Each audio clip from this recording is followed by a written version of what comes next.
What up, freedom fighters? It's Custom, and I'm exhausted. I promised everybody that I would publish my very first framework on Monday, and it's Monday, October 6th at almost 9 p.m. Pacific. But I did it. It took me way longer than I thought it would, and I'm excited and nervous and really kind of proud, to be honest with you. So here's my ask: is when you go through this, if I keep your attention for that long, I'd love to know what you think.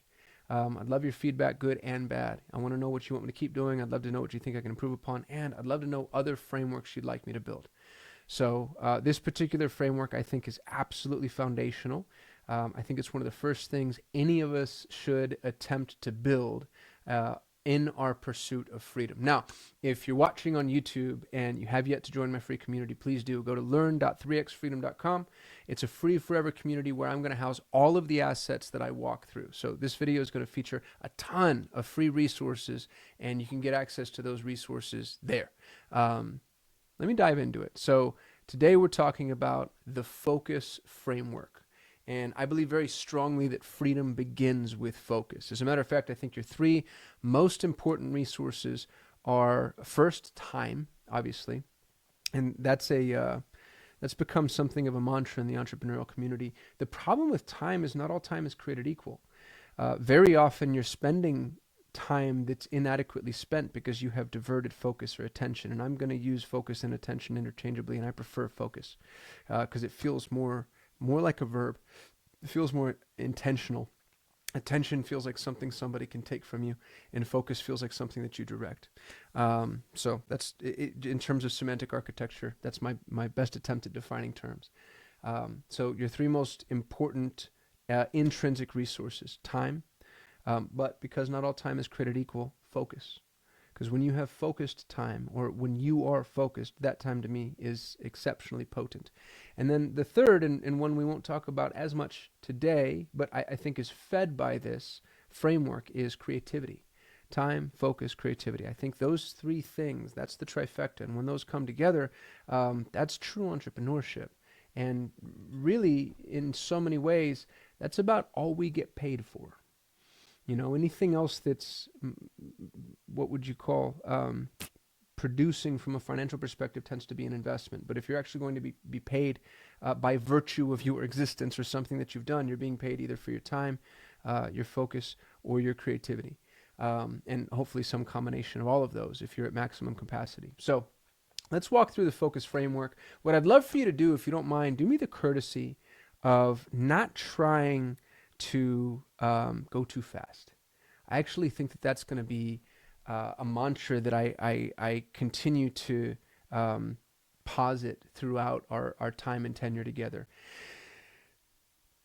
You're going to have a better integration of everything that I'm trying to teach if you allow for whatever time is necessary in order to really take it all in. And so the inclination from an entrepreneurial perspective is to multitask and to jump ahead, skip ahead to the chapters that make sense.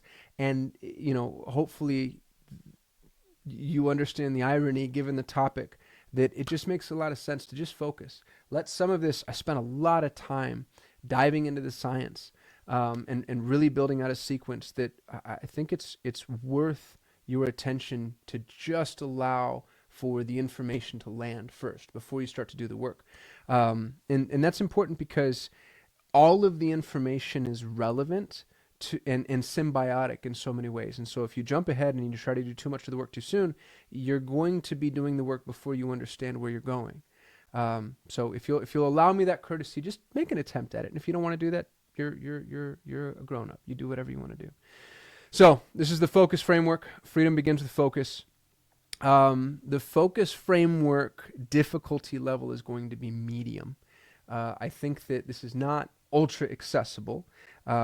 Everybody's going to be able to do it, but it's going to take some time, attention, energy.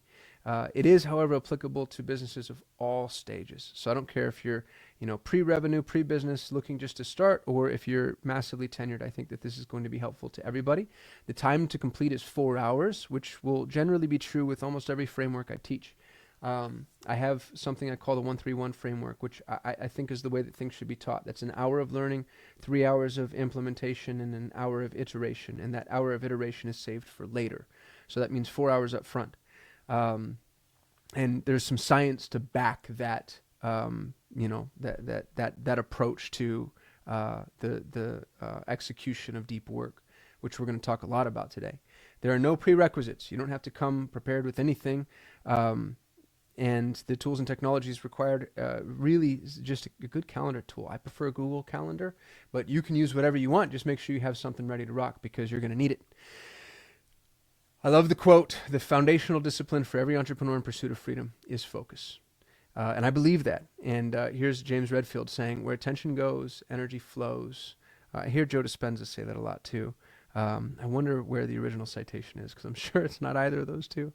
But I think it's absolutely true. And our attention and our focus is where we put our life force. Like this is what you're choosing to invest. If we are all manifestations of God, this is what you're choosing to invest your God essence into on whatever you're focusing on, which means we need to be really discerning, really careful with our focus.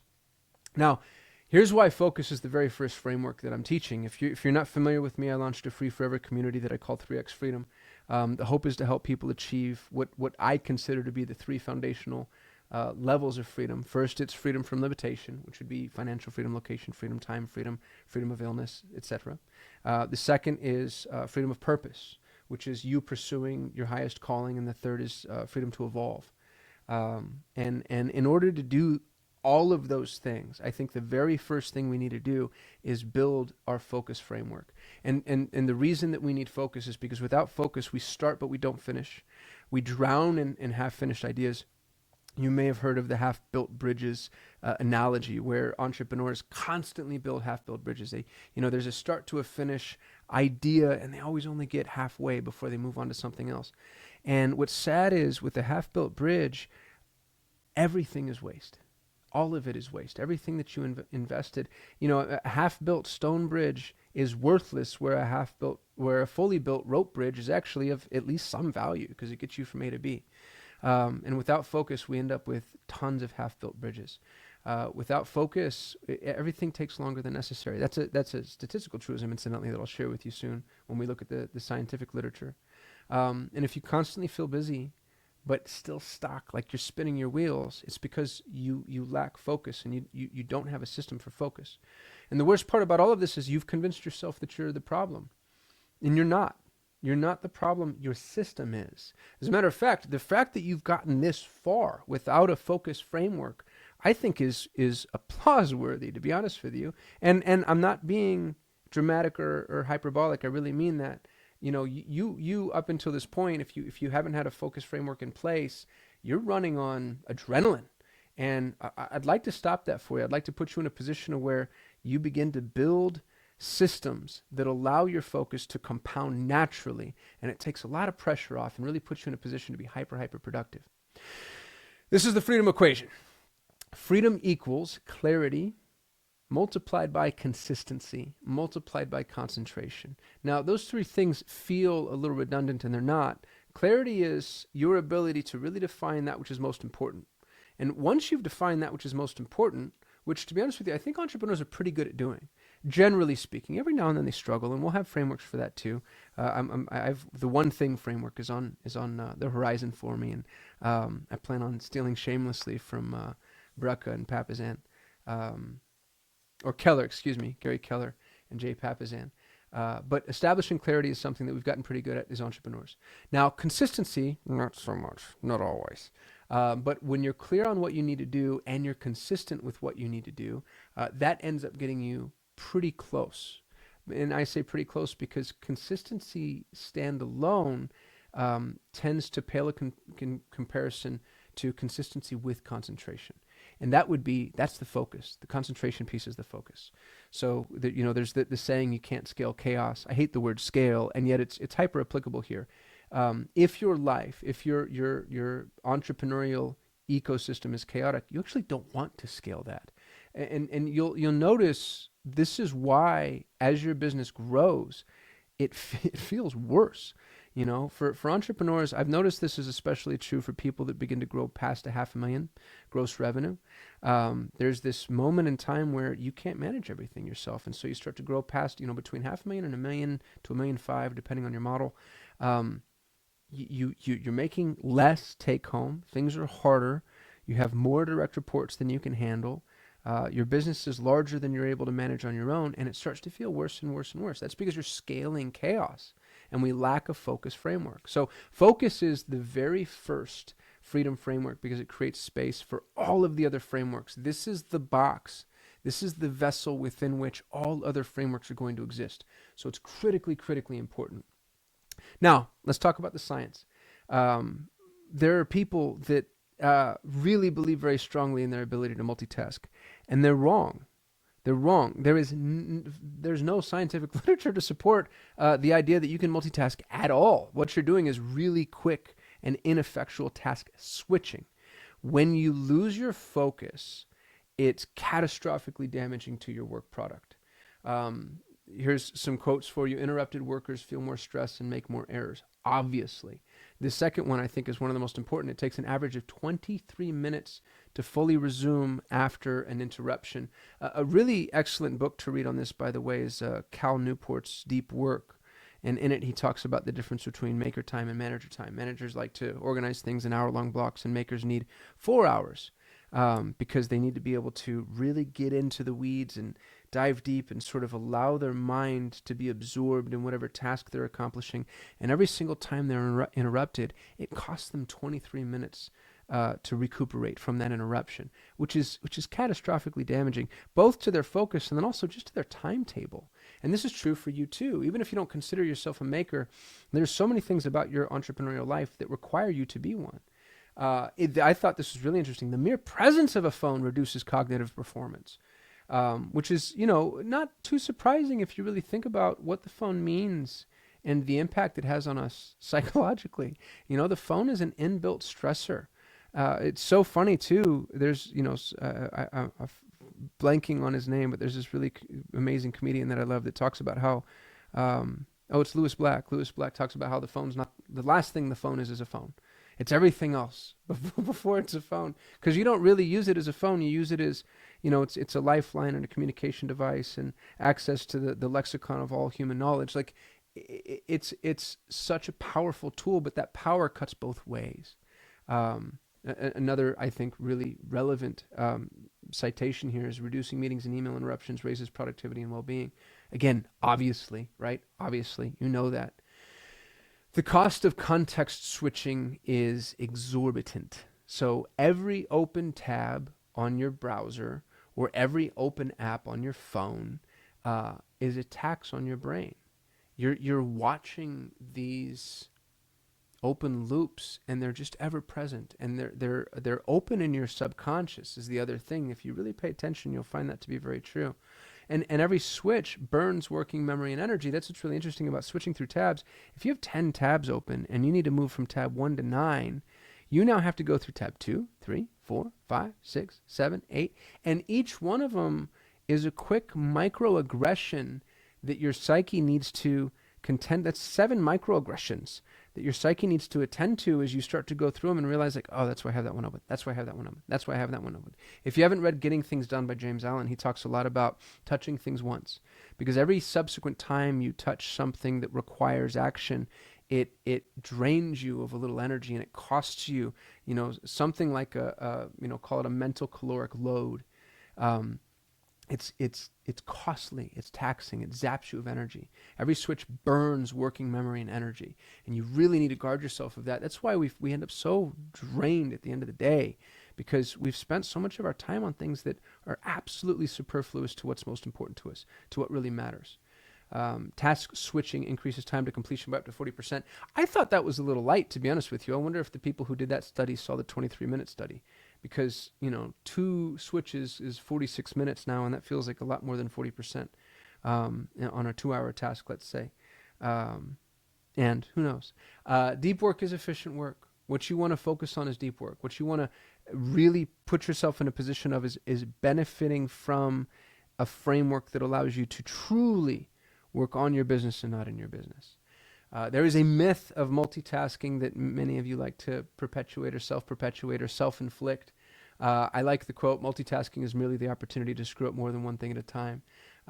There was a study done that showed heavy multitaskers perform worse on cognitive control. Again, I think that would be obvious to me. Deep work relies on sequential attention. That means paying attention to one thing at a time. In order to really get deep, you have to be able to focus on that which is right in front of you. And we're going to talk about how to do that in the framework for building this out. But it's really important that, one, you acknowledge the value of deep work, and two, you acknowledge the cost of multitasking or task switching or the cognitive load of interruptions. All of those things kind of tend to live inside of the same category. Multitasking really is simply allowed for interruptions. And you don't want to allow for interruptions because they keep you at the surface of a task when you want to dive deep. There is an economy around your attention, and you know that because people monetize it. If you're not protecting your attention, someone else is monetizing it, which should make you angry. You are exposed to 5,000 to 10,000 digital stimuli per day. It's insane. It's absolutely insane. We weren't built for this. You know what I mean? Like there's nothing from an epigenetic or evolutionary or cosmic, like anthropological timeline that would allow for humans to prepare for this thing that happened, this inflection point where all of a sudden it was just like more inputs than anybody ever saw coming or thought possible or even fathomed. And now you're contending with it. And they're only going up, by the way. They're just increasing. Attention is a currency.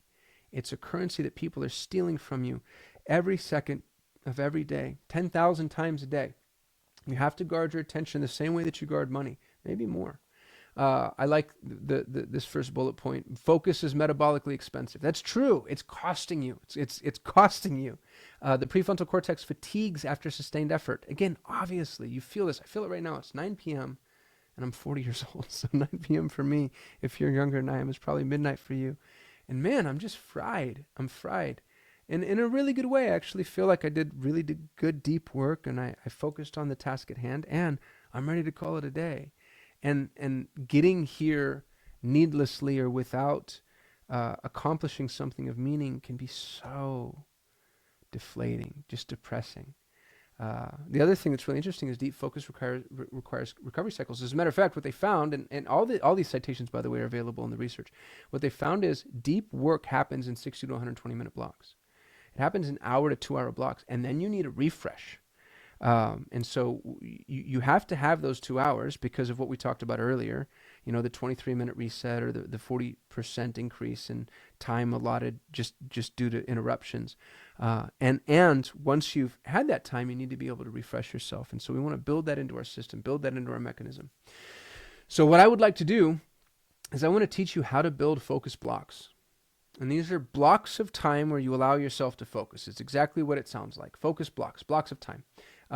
Focus blocks are important because they isolate variables. So it isolates everything that's important: the time, the environment, the tasks. They eliminate decision fatigue, which is as important when we talk about the task switching and the dilution of your energy and your attention.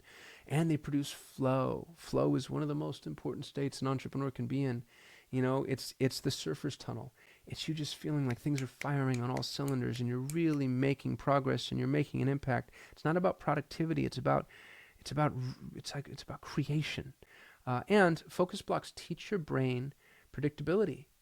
Your brain needs to know what you're doing and when you're setting off to work. And far too often we confuse ourselves because we're doing a task, we check our email, and then we're doing a task, and we check our text, and we're doing a task, we check WhatsApp, and we're doing a task, and we text Messenger, and we're doing a task, and somebody walks into our office. And your brain is like, what are we doing? What is it exactly that you want from me, dude? Like, give me a minute. And even for people like myself who, clinically or otherwise have been diagnosed with ADD, I actually think that those folks want and crave focus even more. As much as we like to fall on the crutch of whatever clinical diagnosis we've been handed, it's actually the thing that repels us most is that which we most need. So what I'd like to do is I'd like to introduce the focus framework. It falls back on my 3X freedom framework model. So the 3X focus system is going to be built on the freedom framework model, which is 5 hours. There's an hour of learning, which you're in the midst of. And it's not always exactly this, right? It's not always going to be round numbers. But there's going to be an hour of learning, 3 hours of implementation, which you're going to accomplish in your focus block, and 1 hour of iteration. And what we're doing here is very meta. I'm teaching you to build your focus block so every future framework I teach you can live within your focus block. So we're putting you in a position to where you'll always have the space and the margin and the time in order to continue to execute on future freedom frameworks.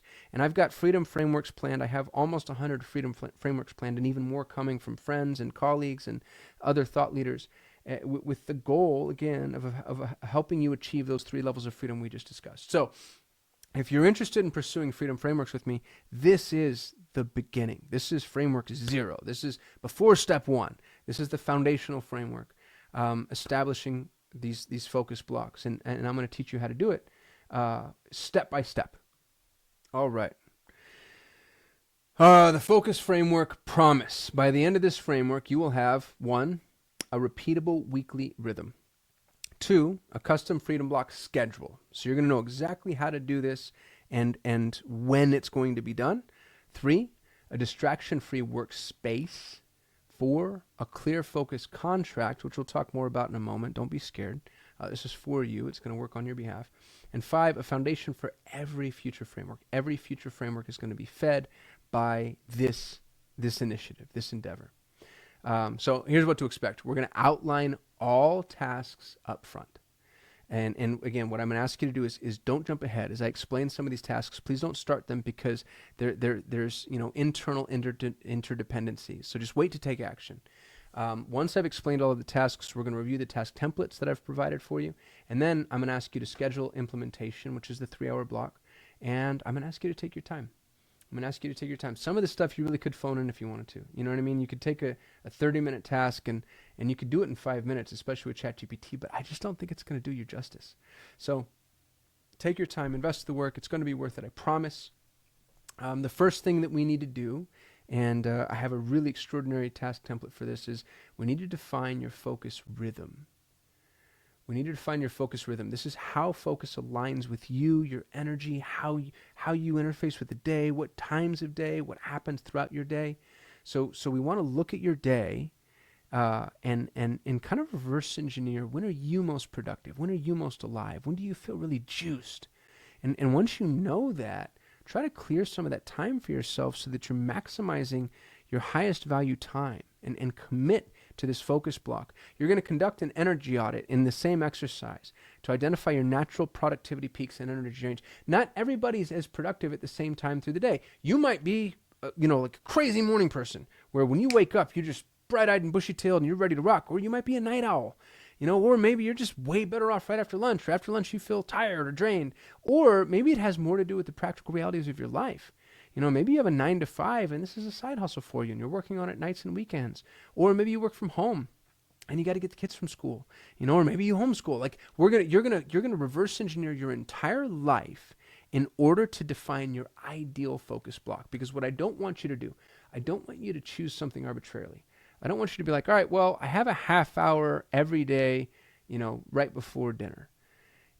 Just knowing that that's probably the worst time to do it. The kids just got home. They want help with homework. Your spouse wants to talk to you. Dinner needs to be made by somebody. You're always going to be interrupted. Instead, let's look at your focus rhythm. Let's look at your energy audit. And let's really decide, if the world were perfect, when would I be doing this? When would I be doing the thing that's most important to inform me? Would it be 9 o'clock at night on a Monday? Probably not. So the hypocrisy here is staggering. And yet I made a commitment and I'm doing my best to fulfill on it. So you're going to define your focus rhythm. You're going to do an energy audit, and you're going to use those things to really define your ideal focus block. And I have some awesome exercises for you to go through.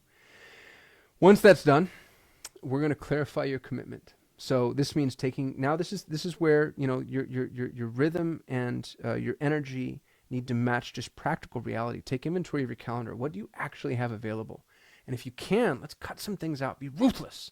You know, I mean, all these worthless meetings that you've been roped into, and these things that you've committed to that you don't need to do, and stuff that people have asked you that's not really even your responsibility. Let's cut them out. Get rid of them. Go through your calendar and just play whack-a-mole and be absolutely ruthless in your commitment to protecting your time.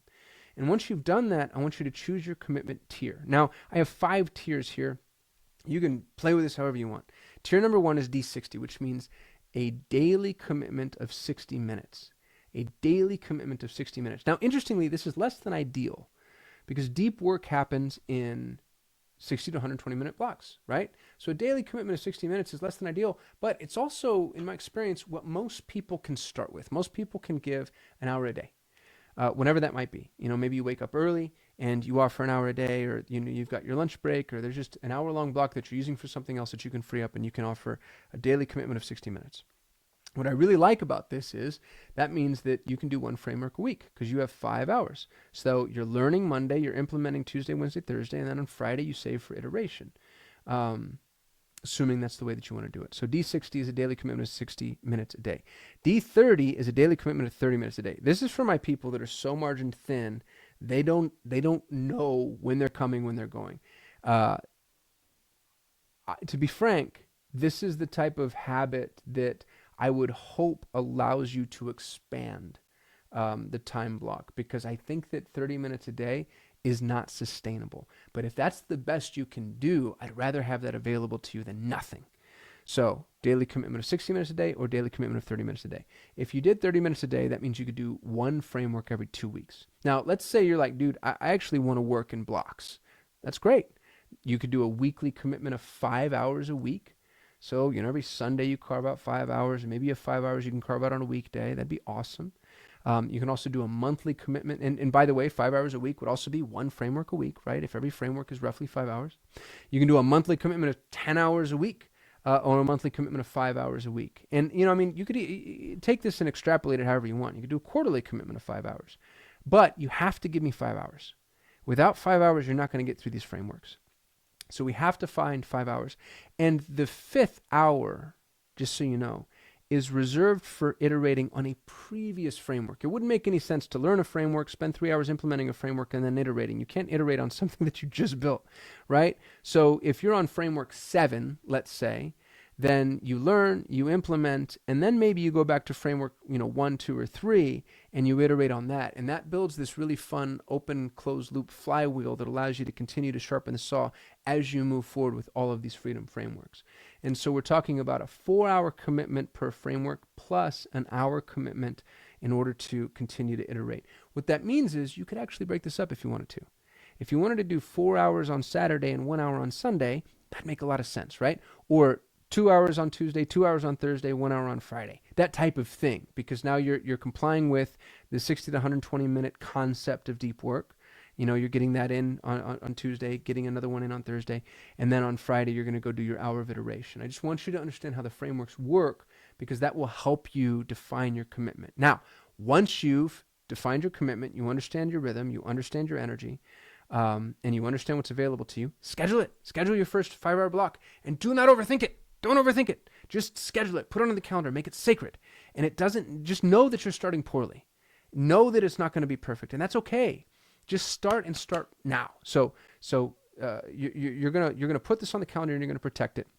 Now, once you've protected it, and I have a template for this. Again, please don't jump ahead. You're just learning right now, and I'm going to share all of the assets with you at the end.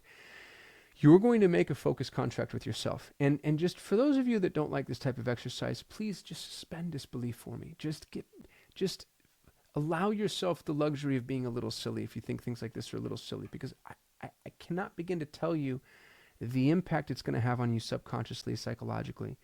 When you write something out, put it in writing, print it out, sign your name to it, and you have it somewhere, it just means more. It just means more to us. And I promise you, I wish I had data to support this. I'm sure there are studies that have been done somewhere. But I feel very strongly that the likelihood of you sticking to this and continuing to accomplish this task, it increases on a near exponential scale. So I have a focus contract template that you're going to use. You're going to customize it to your own needs, but you're going to commit to a certain number of hours of deep distraction-free work per week, month, quarter, whatever you want. and the time will be honored as sacred, and it's absolutely non-negotiable because your freedom depends on it. Your freedom depends on it. And I want you to talk about in your focus contract why it matters. Like what's coming on the other end of this? What goal are you working to achieve? You're going to sign it, you're going to screenshot it, and hopefully, ideally, you're going to share it in the community. I want you to share it in the 3X Freedom community, because here's the thing is if you do, other people will too. You're going to give other people the option and the opportunity of really feeling galvanized towards this endeavor. So please be brave. Create your focus contract, print it out, sign it, take a picture, load it up into the community. And I have a bonus resource. I have a contract template that I'm going to share with you. Once you've done that, you're going to create rituals. And these are the things that are going to really begin to anchor deep work psychologically. You'll notice I'm a basketball player, or I was. And the thing that I always got the biggest kick out of was watching everybody step up to the free throw line. From amateurs to professionals, every player that steps up to the free throw line has a ritual. And, mine, I used to step up to the free throw line, and everybody used to make fun of me on my team because I'd tap my left foot to my right foot, but they would be staggered. So I'd tap my left foot to my right foot, and I did it because I just wanted to make sure that I was spaced.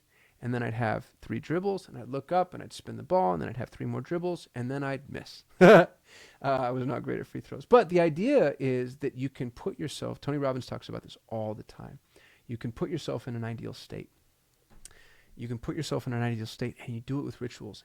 And the rituals don't need to be robust. They could be seconds long. One of the things I like to do, you'll see it behind me, I love the essential oils. That's a diffuser. And I really like the smell of eucalyptus.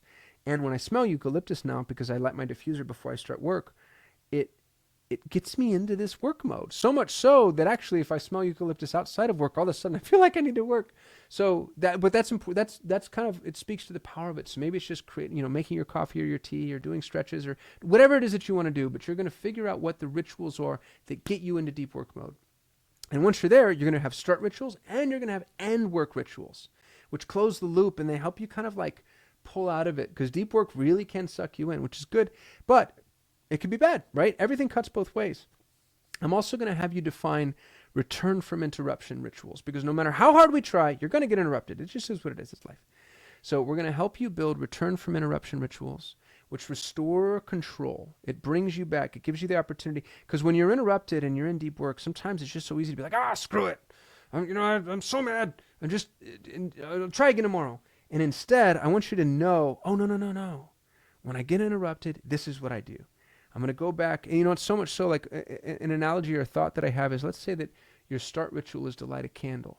Well, maybe when you get interrupted, you blow the candle out. And then the return from interruption ritual is to simply light that candle again. Or maybe you say a small prayer, or maybe you take 5 deep breaths, like whatever it might be. And then I want you to have the opportunity to review your rituals. And that doesn't mean the weekly review and reset here. I don't mean reviewing it every week, right? Like that's going to be obnoxious. But review it at intervals that give you the opportunity to see what's working for you and what's not. This is part of the iteration plan. And I have a focus rituals template that I'm going to gift you with. So that's the ritual piece. Once you've set your rituals, you're going to create your focus checklist. Now, interestingly, the rituals are going to go on the checklist, which is why we do the rituals first. But you're going to create a custom checklist that's going to help you eliminate all microfrictions. All microfrictions. And your microfrictions, by the way, there's way more of them than you think they are. But once you've put yourself in a position of eliminating them, which first of all is a great big pain in the ass, but once it's done, you don't have to do that again. The best example I can give you is your phone. Your phone bings and bops and beeps and rings and buzzes and vibrates, and it does all these things, and there's push notifications and there's badges and there's dropped. It's just like it's nonstop, just attention grabbing. It's like everybody in the whole wide world has a leash around your neck, and anybody who wants to can just yank on it whenever they want, right? When you want to eliminate all of that, and we're going to have a checklist that you get to use every time you're about to begin a focus block. And what's really cool about all this technology is you can have themes. You can have Apple, the iPhone allows for focus, I don't know what to call them. They're like categories of focus settings that allow you to just decide everything that's going to happen. You can put on a do not disturb setting. You can do it on your phone and your computer and your tablet and your laptop and your watch. And then what's really cool is you can share that checklist with anybody. You can share it with your EA. You can share it with your business partner. You can share it with your employees. You can share it with your clients. So I have a focus checklist template that I'm going to gift you with. And then what I'd really like for you to do, though, is please don't use the generic template. Customize it. Update it. Make it yours. Because otherwise, it's not really going to be very impactful. I'm sure you, obviously, right? Now, once we have that, we have our rituals, we have our checklist, we're ready to go. Now, and this is maybe the most important thing, is we have to audit our risks. What are the risks to our focus? And we want to go through everyone and everything that could possibly interrupt your focus. And we're going to choose a response strategy for all of them. And so this could be, employers and or employees, potential clients, and, environmental factors. Maybe you're a landlord and you have tenants that you need to attend to, or you have roommates that are super loud, or you live with your mom, or you live with your spouse, or you work from home, or you homeschool the kids. I don't know what it is. But you're going to identify every single individual risk. You have a mom who's in hospice care and you have to keep your phone on for your mom. You have to identify every single potential risk. And then you're going to choose a response strategy for every single one of them. And these are in order, by the way. Response strategy number 1 is eliminate it. Get rid of it. I've got a roommate that will not shut the hell up. Well, we're going to get rid of that roommate. We're going to say, hey, Charlie, you got to move out, buddy. You're done. You just won't. You don't honor my time or my focus block, and this is too important to me. Or now that's option number 1 is eliminate it, and I'd ask you to default to eliminate. Now, obviously, you're not going to eliminate your mom in hospice. You're not going to eliminate your kids, right? So don't eliminate things that are critical to your life. But if it's just a hard conversation you're avoiding, have the conversation.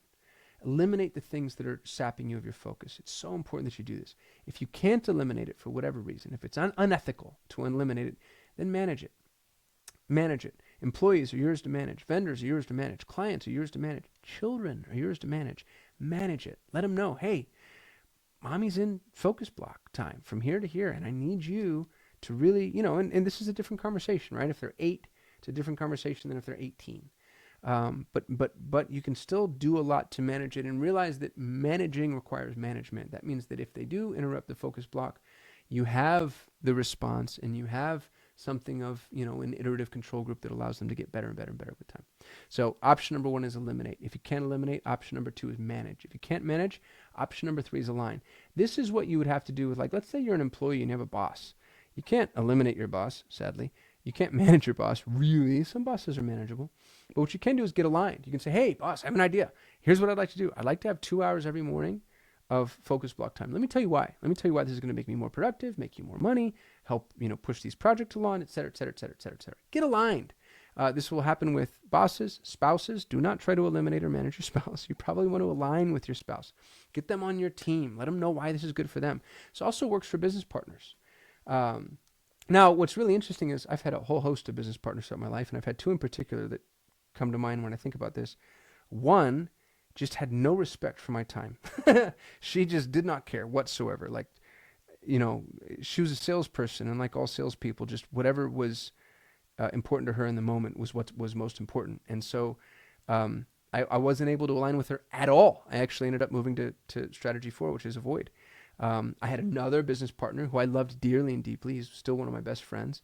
And it's not that my time wasn't important to him. It's that he had this weird, almost obsessive compulsive neurotic compunction that if something happened, he had to solve that problem right then and there, which made him amazing as a business partner and brilliant at his job.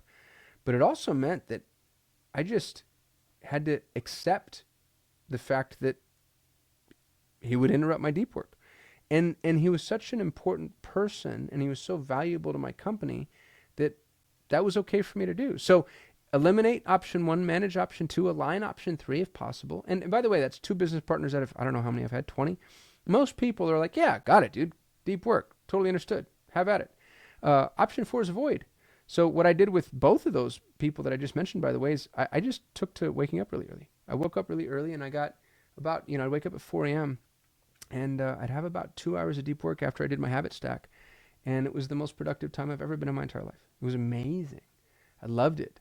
And so I just, use that time in order to avoid people, which you can do. I love waking up early. I also love the idea of living somewhere where my time is staggered to the rest of, whoever it is that I'm mirroring from a productive perspective. So like I lived in Italy for, 2 weeks. I didn't live there. I went and visited Italy for 2 weeks, and it was really cool because I was, a whole day ahead of the Western world. And so I'd have my whole day to myself, and then in the evening, I'd have a couple of hours of meetings, and then I'd go to bed. Because I was tired and I wanted to go to bed, I did a really good job at managing the productivity. And so the real key there was the fact that, my practical setup allowed me to avoid. And then the last one is outsource, or, you might also think of this as accept, but it's just kind of like, look, there's nothing you can do here. So just allow for this eventuality to take place. And then on a long enough timeline, maybe you can move back towards elimination, management, alignment, or avoidance. So like the roommate example, let's say the roommate, you guys just signed a year-long lease a month ago and you've got 11 months left. There's nothing you're going to be able to do. So do your best. And then, on a long enough timeline, return to attempting to eliminate, manage, align, or avoid. And I have a focus risk audit that I'm going to give you. Now, here's what's going to happen after you've done your audit. You're going to offer a focus declaration. You're going to create custom emails, social posts, text messages. You're going to create a list of everybody who should be notified of your new commitments, which, by the way, should be everybody in your life. And you're going to send those notifications accordingly. And I have focus block notification templates for you. Again, please don't just send the templates. Customize these to suit your needs and your life and your purpose. The last resource that I'm going to give you is it's a triage. When you break a block, and you will, your focus block is going to get broken by you or by somebody else. You need to have a system for moving back into it. So I call it the focus failure triage. And you're going to forgive yourself. You're going to reflect on what went wrong, and you're going to rebuild. So what broke? What was worth it? What will I do differently? And this is all in the focus failure triage. Don't worry about the triage until it happens. But the triage includes a recommitment script that allows you to get back into this focus framework, which again is just one of the most important things that we can do for you and for ourselves. If you're in the 3X Freedom community, and I hope you'll join, it's free forever. There's no ascension. There's nothing on the other end. I'm not going to try to sell you anything. I'd love for you to share photos of your new cleaned out workspace, share your focus contracts, join a cohort, be publicly accountable. Public accountability equals private discipline. When you have to report to people, there's just something about that just keeps you engaged. And when you share, it helps inspire other people. I just know that for a fact because it happens for me. This is the focus flywheel. You're learning right now. This was the hour. Then you're going to move into implementation, and then you're going to move into iteration, and this is how you evolve. Focus begets output. Output creates clarity. Clarity fuels freedom. This is your path to freedom. Focus is your path to freedom. So here's the challenge. First, you're going to schedule your first block now. You're going to do that now. And when I say now, I don't mean like right this minute, but this is the next thing that you're going to do, right? You've spent your hour learning. Now go schedule your 3 hours of implementation. Use the bonus resources to do a deep dive and share your focus contract publicly. If you're not in my community, share it with somebody. Post it to your social media. Send it to your friends and family. Send it to that group thread that you chat with your friends on. So this is, I think, the foundation of all learning. I really like freedom isn't found in learning. It's earned through focused execution. And just to remind you, implementation happens now. So we have an epidemic in the entrepreneurial world. We've been taught to learn. We're all perpetual learners. You've spent all this time in school, and they taught us, everybody told us, like, oh, all you have to do is go to school and learn, and then everything will be fine. And that's not true. People love to learn. You love to watch and listen and read. But there's a lack of doing. For every hour spent learning, there should be 3 hours spent doing. And that's kind of what these focus blocks have proven, right? Like that's the science proves that. So get ready to implement. You don't have to be perfect. Do it poorly in the beginning. That's okay. So here are your next steps. Move into implementation. This is going to take you 3 hours. If you want to take all 3 hours at once, that's fine. I think that might be a little excessive. I'd recommend breaking it up maybe into, an hour to 90-minute segments. Phase 1 is clarify your commitment, which will take you about 45 minutes, I think. Phase 2 is set the rituals, which will take you 30 minutes. Phase 3 is create your focus checklist, will take 45 minutes. Phase 4 is identify and attend to risks, which is a 30-minute task. And Phase 5 is declare and protect, which is a 30-minute task. And that all together adds up to 3 hours. And in 3 hours, you're going to have the focus framework completely done. Now, let me show you what it is that I've created for you. So this is the focus framework version 1. It's version 1 because I plan on improving upon this. And I'd love to improve upon it, incidentally, with your help. If there's something I can do better, let me know. Please, you'd be giving me a gift. Every framework that I build is going to have a one sheet that's going to show you the difficulty level, the stage of business it's applicable to, the time to complete. I don't know how long this lesson is because I'm recording it now. What prerequisites are required, the tools and technologies you need, and then all of the assets. And the assets here are robust. Here's the breakdown of the lesson. So the focus framework breakdown, why it's important, the core promise, and then just kind of like the step-by-step on the video that we just went through. Here's the implementation schedule. And I plan on shooting videos with each phase, but I might wait on that until I get feedback on the phases before I create so much media only to find out, no, I need to make more adjustments or change some things. But phase 1, clarify your commitment, has 2 resources, the energy audit and focus rhythm worksheet, which I'll show you in just a second, and the focus contract. Phase 2 has the focus rituals template. Phase 3 has the focus checklist. Phase 4 has the risk audit. Phase 5 has the focus declaration templates. And then I also have some bonuses. There's community integration if you're in the 3X Freedom community. There's obviously the focus failure triage. So this is the implementation schedule, which is free inside of the 3X Freedom community. Again, just go to learn.3xfreedom.com. Here's the iteration schedule. Again, you're not going to iterate right away. You're going to save iteration for someday. And someday is just when you decide, you know what, I think my focus framework could use some work. And you'll notice it's roughly 60 minutes because it's choose your own adventure. You want to reflect, like what's working, what's not. If most of everything is working, then you move to refine. If you've missed a lot of things, then you're going to move to repair. And you can see that here's refine, here's repair, and these are the tasks that you're going to go through for iteration. And they're fun. It's actually really interesting. It's fun to reflect on like what's working, what's not. I get a big kick out of this process. Here's your energy audit. So this is where you start when you're actually building out the blocks. And you want to ask yourself, when are your natural peaks and valleys? What time of day and why? Like when is your energy high? When is it low? And what specifically do you think triggers that? And then I've got some reflection prompts for you. You don't have to do all these, by the way. Follow the ones that really ignite you, and the rest of them just leave alone. You also want to identify energy drains. What brings you down physically, mentally, emotionally, environmentally, and then anything else that you want to add. And sometimes, incidentally, you can reduce or eliminate these things. So identify the drain, identify how it impacts you, and then decide, you know what, I'm actually going to peel back on that. And then here's another reflection prompt. What drains me faster than the task itself? Which for me, man, meetings, good golly, I hate them. You're going to identify energy amplifiers, things that really bring you up, when they happen, how often they happen, how to reinforce them. Again, across multiple categories. You could add more categories if you want to. More reflection prompts. And then you're going to define your focus rhythm. And again, please don't spend too much time on this. Don't spend too much time on this. Realize that, I've set 45 minutes up for both of these tasks. I don't want you obsessing over this. I just want like quick knee-jerk reactions because that's usually what's right. So what amplifies your energy? What's your focus rhythm? So you take all of these things and you're like, gosh, you know what? I do really well Monday mornings, or I do really well Saturday nights, whatever it might be. So what are your primary focus windows? What are your secondary focus windows? And then notes along any of those. Like, for example, a note might be, Tuesday afternoon would be a great secondary focus window, but my son has hockey practice. I wonder if I can't get him on a team where the practice is on a different day, that type of thing. And then you're going to ask yourself, when do you produce your best work? When is deep analysis the best or the easiest? When should I never schedule meetings? What are the days that I just leave myself open? And then identify your ideal. So what's your ideal block? And when you've identified your ideal, we're going to move to the focus contract where you're actually going to commit to it. I, your name, commit to this many hours of deep distraction-free work per day, week, month, whatever. I'll honor this time as sacred and non-negotiable. My next scheduled block is date and time. My recurring block is, and then you clearly define it. And then you list the because. Please don't just rely on my template. Write your own. Add your own because. The because is so important.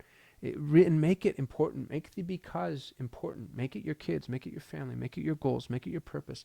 Remind yourself why this is so critical to you. And then print it, sign it, screenshot it, share it with the community, my community or yours. Share it with your family, friends, and colleagues. And then anchor your focus block to your calendar. It has to be on your calendar, and it needs to block everything else. This is the focus ritual template. You're going to start your ritual. Here's some examples. And this will be your starting ritual. You're going to end your ritual. Here's some examples. And then here's the interruption blocking tools. Let me fix my formatting here because I didn't do that. And you get to watch the sausage be made live. Sorry, that just really bugs me.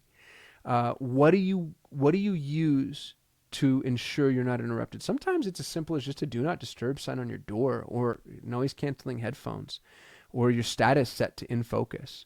And then sometimes it's, maybe something a little bit more aggressive, like a pit bull. Just kidding. What's your return from interruption ritual?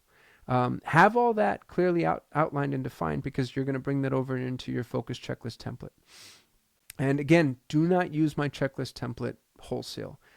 Use it to inspire you. How are you going to silence digital distractions? How are you going to remove notifications? What are you going to do with your phone? What are you going to do with apps? What are you going to do with your status? What are you going to do with your browser? What are you going to do with your physical environment? Clean up your desk. Use this as an opportunity to do that.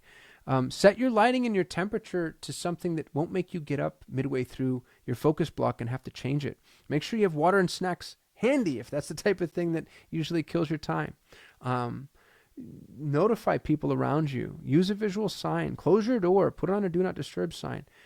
Make sure that your workspace is ready. Double check your focus contract. Read it again to yourself. And then check the iteration check is like, hey, do I need to look at this or not? And then, of course, create your own. Start focus ritual. You add your ritual here. Maybe it's 5 steps. Maybe it's 2. Maybe it's 50. I don't care. What's your start? What's your return if an interruption happens? And what's your end? And when you have this checklist, do whatever you do with checklists. Print it. Put it on your desk. Put it inside your Notion document. Put it in your Evernote. But have it ready so every time you start a focus block, you're just like bam, bam, bam, bam, bam, bam, bam, bam, bam. Shouldn't take more than 60 seconds to go through and be like, I did all of this, especially when you have it set up. When you have the focus settings set up on your devices, you don't actually have to go through every single individual app and change notifications. You just need to say, I'm in focus mode. And then that's ready for you. Once you have your checklist, you're going to move to your risk audit. And your risk audit is defining every single potential risk. My mom's in hospice care. My kids are in homeschooling, or it's summer vacation or whatever. I'm traveling this coming week, or I travel frequently. My boss is a jerk, whatever it might be. Focus, risk, choose your strategy. You've got 5 strategies: eliminate, manage, align, avoid, accept. I like accept better, by the way. The slide said outsource. Accept is way better.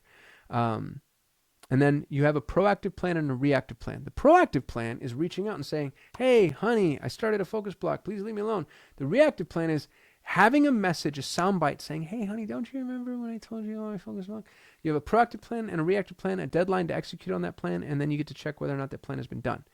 You don't have to do all of this right in a day, but you have to build out the risk assessment. Once you've done that, you're going to create your focus declaration templates. And so this is the email you'll be sending to everybody. This is the social post you'll be posting for everybody. This is the text message you'll be sending to everybody. Again, don't use mine. Customize them, and then send it. Let people know. Get them on board. And you know what? People will self-select themselves out of your life, because you'll start to see who really respects your time, who respects your declaration, and who doesn't. As a bonus, here's some community assets. Community prompts, if you want to be a part of the community. Again, learn.3xfreedom.com. If you want to start a cohort or join a cohort, here's what I'd recommend doing with the cohorts and the regular meetups, the accountability groups, accountability partners, celebrating wins, and then, of course, some challenges maybe if we want. You can do things like gamify your focus by tracking your habits in a habit tracking tool. I have a whole framework coming on habit tracking. Track your screen time, tab count, email checking. And, some of you data nerds out there would love that stuff. Here's the focus failure triage.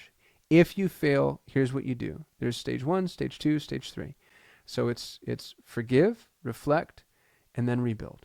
And I've got a process there for you. And if you have any interest, I asked ChatGPT to help me dive into the science with citations on focus blocks and what really works and what doesn't. And it's actually really, really interesting. I included a lot of it in the slide deck, and you can see all the citations here. They're very robust. And that's it. If you're a part of the community, you're going to see this in the classroom. I don't plan on being inside of school forever. So, at some point, if I navigate away and the video you're watching looks a little bit different than the community, I promise you'll find it. You're a smart person. But I'm going to add the focus framework to the classroom, and not to be confused with the focus filter, which is maybe a little bit simpler. And what I would really love, again, is I'd love y'all's feedback. I want to know what I'm doing well, what I could be doing better.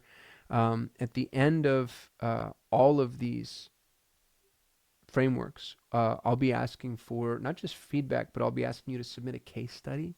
So if you've implemented this successfully and it's made a significant impact on your life, I'd love to know. And not just, hey, this was great, but I'd love to know specifically, because then that helps me share this with other people. If you want to sign up to be a mentor, the community's free. The community's free. And if you want to pay back or pour into the community, sign up to be a mentor. And all that means is, I really get this. I really understand what's going on here, and I'd like to help other people.